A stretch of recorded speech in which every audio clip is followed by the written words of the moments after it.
Hello everyone. In this video we will continue with our Terraform on AWS series, and this time we will talk about remote state with the backend feature on Terraform, and basically we'll be saving our Terraform state file on Amazon S3, which is a remote location. Now this topic is a topic that is frequently asked about in the interviews. AWS cloud interviews, DevOps interviews, Terraform interviews.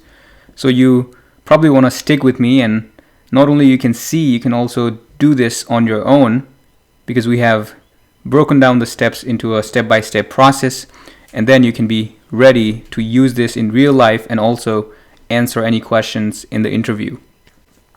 This video is produced by CloudYeti. CloudYeti is based in the Washington, D.C. metro area, and we provide consulting and training on cloud computing and DevOps. You can email CloudYeti by using this email. My name is Saurav Sharma, and I'll be the presenter for this video. Alright, so let's get started. So if you've seen our previous videos on Terraform, we have been using this GitHub repo, AWS Labs, and in this repo, if you go to Terraform AWS folder, you'll see lesson 4 S3 backend state file. In this folder, you'll see all the lab files and instructions for this video. I'm going to go inside this folder, and here you can see, all the step-by-step guides, some references, and also the files we'll be using for this lab. Now you can also check out my previous videos, which I'll be linking in the description. I'll create a playlist for Terraform videos that we have created so far. But if you want to get all those files on your computer, I'll show you a quick way, easy way. One way obviously is you can use Git to clone this repo. But if you don't use Git, if you don't want to use Git, then you can also do this. You can go to the repo link that I'll provide, and on the right side, right around the top, you'll see a clone or download button. You can click here and you can download the zip of this repo. When you download the zip, you can extract that, and inside the extracted folder there will be Terraform AWS folder. Inside of here, lesson 4 S3 backend state file. This is where you want to be. So as you can see that the end goal of this lab will be saving our TF state file in Amazon S3. This concept is frequently asked in cloud and DevOps interviews, so very handy concept. So let's quickly discuss what is Terraform state file. When you enter Terraform apply command in a directory, in your Terraform working directory, Terraform saves the state of the resources changed in a file called the state file, and we'll look at this in a bit. But for now, let's look at what it is. This state file that Terraform saves is called terraform.tfstate, and this file is saved in your working directory. This file is how Terraform knows what to change or destroy when you use Terraform apply or destroy command after creating a stack of resources. So this is stored locally, as we said, but it can also be stored remotely, right? The terraform.tfstate file can be stored remotely, which works better in a team environment. Now in this lesson, we will store our state file remotely in Amazon S3 instead of local storage. So other team members working with the resources created can change and destroy the Terraform stack. This also allows us to do other things like version control the state file and not lose the state file by mistake. In Terraform, remote state, right? This remote state is a feature of backends. There's a feature called backends in Terraform, and we'll be using that feature to accomplish this remote state storage. Now, one thing to keep in mind is that state file can be stored in other backends like Console, Artifactory, Azure Storage, and not just Amazon S3. In this case, we will be sticking with Amazon S3, but there are many other options to store your state file remotely. Now you can read through some of the benefits here again. So now let's get started with the lab. Step number 0, right? I want to demo what happens without the remote state. So I'm going to go to my terminal.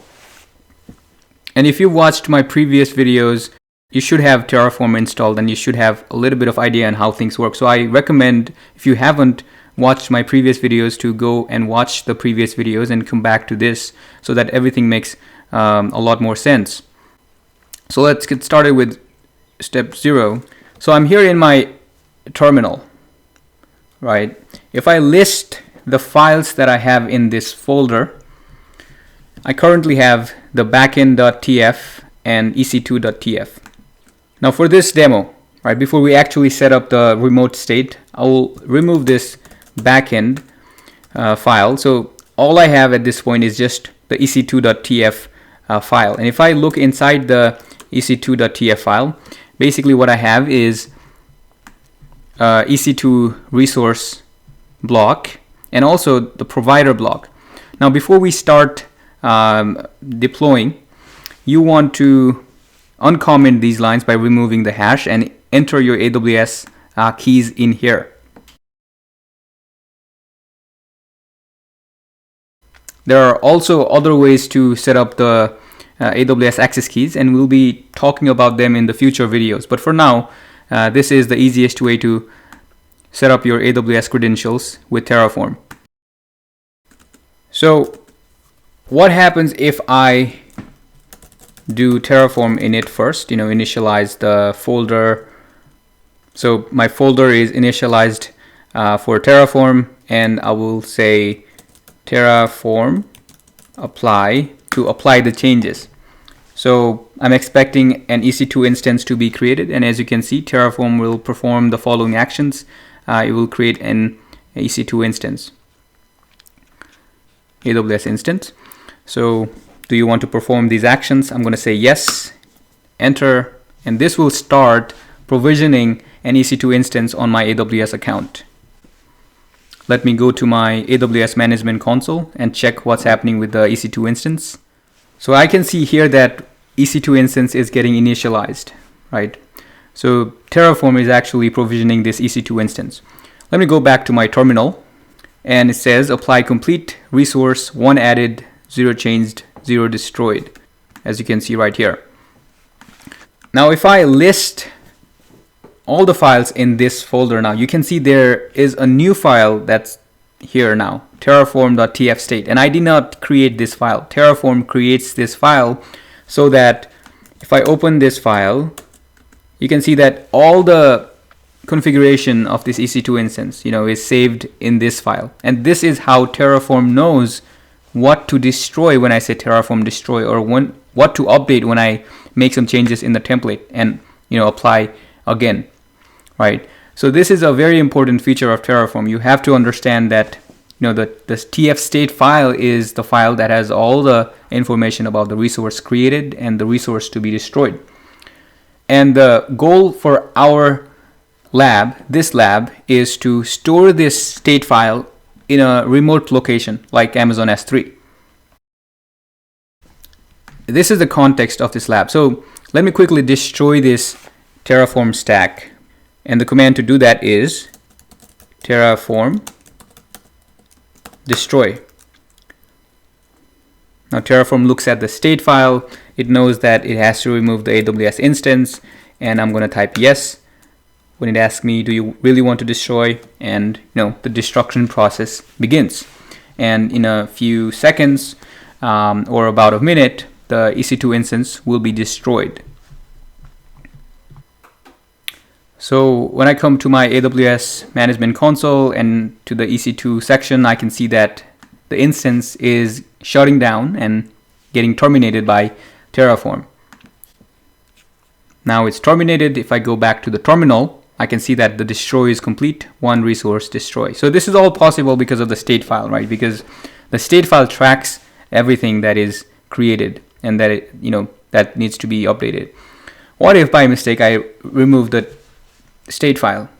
At that point I run into trouble. I have to manually go in and destroy everything one by one, which is sometimes, if you have provisioned a lot of resources with the Terraform configuration, then it might take a while, and the whole process is going to be a mess.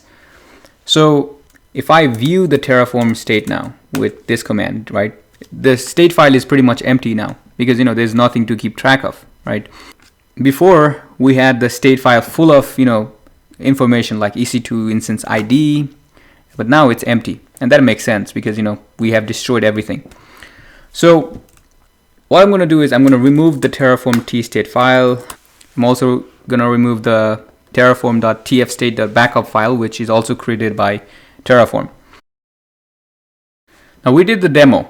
Now step number 1, you need to create a backend.tf file in your working directory, and inside that backend.tf file, which can be named anything, it can be named s3.tf or remote.tf, but in that file you have to add a code block like this, which tells Terraform that the backend configuration is going to be Amazon S3, and you have to supply the name of the bucket that you want to store your state file in, and also key or the file name that your state file will be named as. And also you need to supply the region for your S3 bucket. And make sure that this bucket actually exists, right? Otherwise things won't work. And like we discussed earlier, make sure you update your AWS credentials in the ec2.tf file right here. Now this is the other file that you need to create, ec2.tf. This is the actual file that will create the EC2 instance. So we have 2 files. And once again, if you had downloaded the zip of the AWS labs folder, you have access to both the files on your local machine. And if you had used Git to clone this repo, you have access to these 2 files so that you can just get started without typing. But I do recommend, you type these things in by yourself just to get used to the syntax and format. And, it'll only help you internalize Terraform syntax more. So let me go back to my terminal now. So I'm going to create a new file with the backend configuration, backend.tf. And I'll add this block of code in that file. Now I can, create a file with using any text editor. You don't have to use VI like I did. So once you add this block of code to the backend.tf file, you want to save this file, and at this point I have ec2.tf, which has the EC2 definition and also the provider information with the AWS access keys, and this is the file we just created. And README doesn't matter, Terraform does not look at README, it only looks at the TF files. So at this point I want to initialize my Terraform working directory once again. So once you initialize the Terraform working directory, you'll see this message saying, Terraform has been successfully initialized. Now at this point, we are ready to apply the Terraform configuration. Before I do that, I want to go to my S3 bucket and show you that it's currently empty. So this is the S3 bucket that I'll be saving my state file in, and this bucket is named inside the backend.tf file that I created earlier. Now let's go back to the terminal and apply the configuration files with Terraform apply command. Terraform apply, and this should apply all the configuration that's in ec2.tf and backend.tf. Enter. And it will ask me, do you want to perform these actions? I'm going to say yes. At this point, the EC2 instance will start creating just like before. Now the different thing that will happen this time is that the TF state file will be saved on Amazon S3 and not locally. So we'll see that after this resource is created. Okay, the apply is complete. If I list the contents of this folder, I do not see a terraform.tf state file as expected. Now if I go to my Amazon S3 bucket, now this bucket was empty before we did Terraform apply. Now if I refresh this page, here is our terraform.tf state file. If I open this file, I can see the instance ID. I can see all the information that Terraform is saving in the state file. So now we have demoed how the remote state works. Let me go back and destroy the resources that we created with Terraform. To do that, the command will be terraform destroy. Do you want to destroy? I'm going to say yes and hit enter. At this point, Terraform will look at the state file on Amazon S3 and it will start destroying all those resources. Let's go to the AWS Management Console and see what's happening. So here on the EC2 Management Console, I can see that the instance is shutting down now. Let's give this process a few more seconds and the process should complete. And the destroy is complete. Now finally, before we go, let's go and look at the state file on S3 and let's see what's left in there. So I still have that terraform.tf state file on Amazon S3, but if I open this file, this is basically empty, right? There's nothing in here like before. All right, so that brings us to the end of this lab. You can find step-by-step guide and some references that we used in this lab on this file, on this repo. You can get more Terraform lessons, and I'll be posting link to our other Terraform videos that we have created on the description below. Once again, thank you for watching, and if you have any questions, please post them in the description below. If you have any feedback, please post them in the description below. And we are soon planning to create a course on Terraform to work with AWS resources. Let us know if you're interested in attending those courses. Thanks for watching this video. We'll be creating a lot more videos on Terraform.